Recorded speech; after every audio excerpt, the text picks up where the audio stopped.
Have you ever encountered the problem where you're trying to include a decorative function inside a Python doctest, but it throws a syntax error when you run it with Python 3.12? Frustrating, right?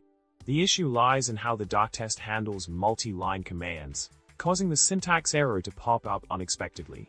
Now, let's delve into the solution to this problem.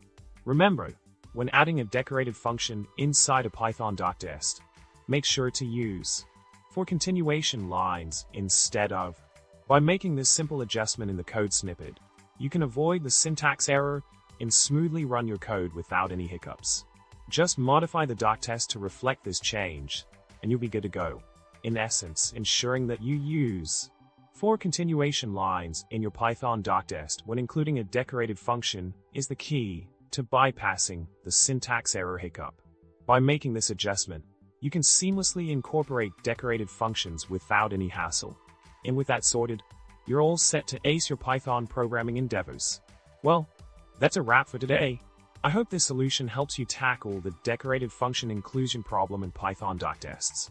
Remember, subscribe, like, and comment below with your favorite Python pun. Let's keep the programming fun going.